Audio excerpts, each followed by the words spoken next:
Assalamu alaikum and a very warm welcome to Learn Correct English. I hope you people have got immense knowledge from the previous video. That was the part 3 of subject verb agreement, and this video would be part 4. And I'm only sharing the rules in few chunks, like for example, किसी video में मैं 2 rules share कर देती हूँ, किसी में 3 rules share कर देती हूँ for you people to grasp it easily, ठीक है, ताकि आप लोगों के ऊपर बर्डन ना बने. So subject verb agreement is the most basic fundamental block when you are learning English language, like how you are going to place verb according to the subject and how you are making an agreement between the subject and the verb. So I have come up with 2 more rules for today, and I hope that you people are getting the information rightly. So if you have not subscribed to my YouTube channel, please do subscribe and learn freely from this platform, Learn Correct English. So let us start.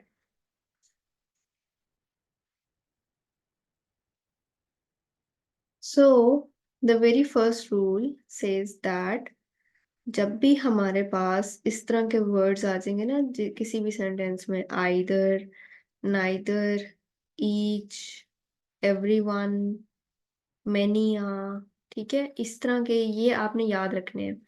You have to learn them by heart. अपनी fingertips पे इसको अच्छी तरह से याद कर लें. Either, neither, each, everyone और मेनी आर जिस भी सेंटेंस में आएंगे उसके बाद जो वर्ब हम लोग लगाएंगे that would be singular verb, ठीक है. So whenever we will come across such type of words like either, neither, each, everyone, many are, it these all words would be followed by a singular verb. It is a rule, and you may come across by such type of sentence corrections where the incorrect sentence might have a plural verb placed with after these words, and you have to put the singular verb over there. So let us have a look at these examples. Number 1 says he asked me whether either of the proposals was suitable. Here we have to see this word either of the proposals. अब ये क्या मतलब है कि ये जो proposals हैं, अच्छा हमने एक और बात याद रखनी है कि आइदर जो है ना ये हमेशा हमें बताएगा कि दो दो जो चीजें हैं दो में से एक, ठीक है, ये हमेशा दो चीजों के लिए आएगा और उनमें से एक के बारे में हमें बताएगा. तो आइदर ऑफ द प्रपोजल्स मतलब 2 प्रपोजल्स हैं, ठीक है, और उसने मेरे से पूछा कि आइदर ऑफ द प्रपोजल्स इन दोनों में से कोई एक सुटेबल है या नहीं, ठीक है. तो ये उसने पूछा मतलब कि कोई एक. तो अगर एक है तो that is why we are putting this singular verb was with either, ठीक है.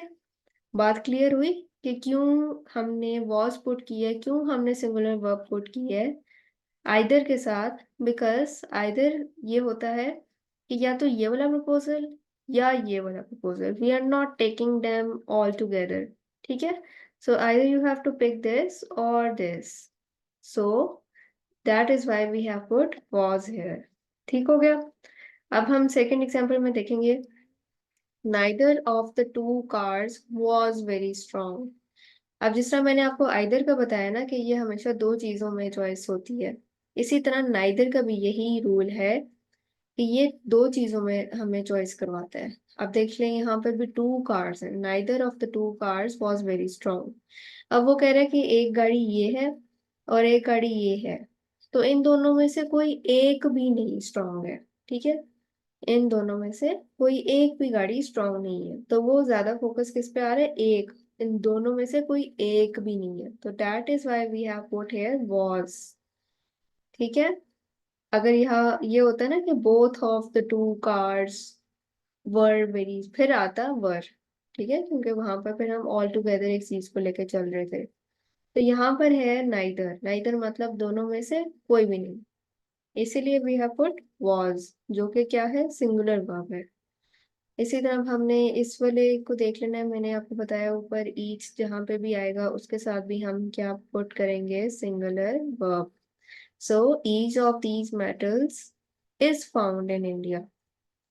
ईच ऑफ दीज मेटल्स, ये जो भी मेटल्स है ना, इनमें से ये सारे, इनमें से हर एक मेटल इंडिया में मिलता है। ठीक है, so what does this mean, के हर एक मेटल मिलता है ना, तो फिर इसीलिए ईच के साथ हमने इज लगाया है। ठीक है, इसीलिए हमने सिंगुलर वर्ब लगाया है।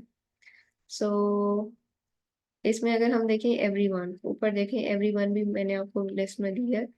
तो everyone of the presence is full.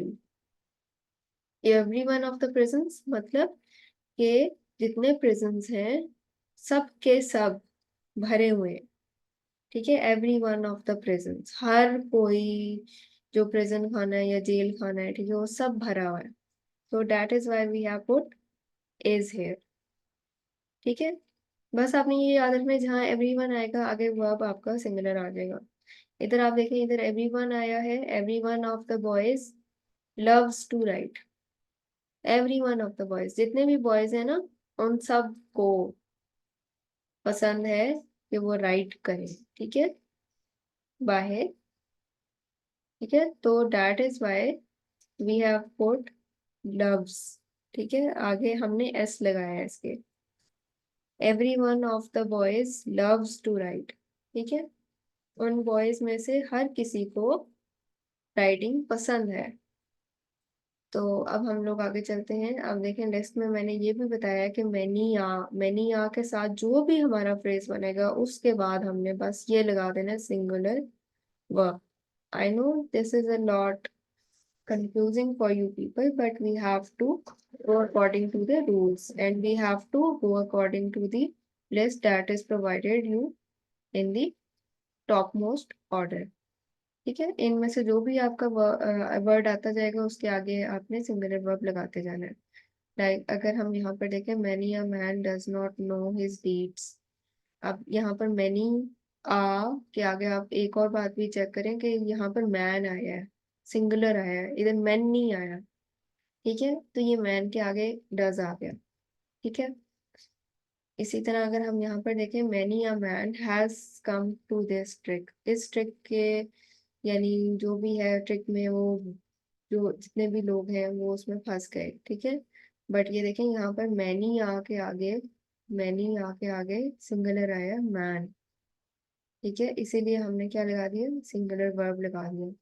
बस इसकी ट्रिक ये है कि ये कुछ जो है वर्ड्स ये आपने याद कर लेने, like either, neither, each, everyone, mania. बस ये आपने 6 वर्ड्स याद कर लेने हैं ऑन योर फिंगर टिप्स, और इसके बाद चाहे वर्ब उन्होंने प्लूरल लगाया हुआ है, आपने बस पकड़ के उसको सिंगुलर कर देना है and your sentence would be correct. So let us move towards the next rule. अच्छा जी, अभी तक तो हम लोग ये बात कर रहे थे ना कि जी ये वर्ड आएगा तो इसके आगे आपने सिंगुलर वर्ब लगा देना। ठीक है, अब एक इधर क्या है, इधर ये है कि अगर 2 नाउन्स आ जाएं, 2 नाउन्स हम लोग यूज कर रहे हैं एक सेंटेंस में, और उसमें हम लोग ईच, उनके साथ ईच आ रहा हो दोनों के साथ, या एवरी आ रहा हो, इवन अगर वो कनेक्टेड हो एंड के साथ। ठीक है, हमने ये पढ़ा ना कि अगर एंड के साथ 2 नाउन्स कनेक्टेड हो जाएंगे तो जी वो प्लूरैलिटी की वो हमें वो देंगे। लेकिन ऐसे नाउन्स जिनके साथ एवरी आ रहा हो, दोनों के साथ एवरी आ रहा हो, तो फिर उसको हम क्या लेंगे, कलेक्टिवली सिंगुलर लेंगे। उसके साथ हम वॉज लगा देंगे, मतलब सिंगुलर वर्ब लगाएंगे। इसी तरह अगर ईच बॉय और ईच गर्ल इस तरह होता तो तब भी हम लोग वॉज ही लगाते। बस एक ये वाला रूल आपने याद रखना है, 2 नाउन्स अगर दोनों ईच और एवरी के साथ आ रहे हैं, ठीक है, तो आपने सिर्फ जो है ना वर्ब उसको सिंगुलर लगा देना। This is the only trick you have to apply over these sentences, and your sentence would be correct in English language. ठीक हो गया? I know these 2 rules are much confusing to you people, but you have to grasp them. And अगर आपको कोई भी confusion feel हो रही है, do comment and let me know. And these were the 2 rules that I want you people to learn today. So that is all from Learn Correct English for today. Keep liking, keep sharing and keep subscribing to this channel. और अगर आपके कोई भी suggestion है, कोई आपको topic मुश्किल लगता है, you can comment below. I'll make a video over that, of course, inshallah. So this was all from my side.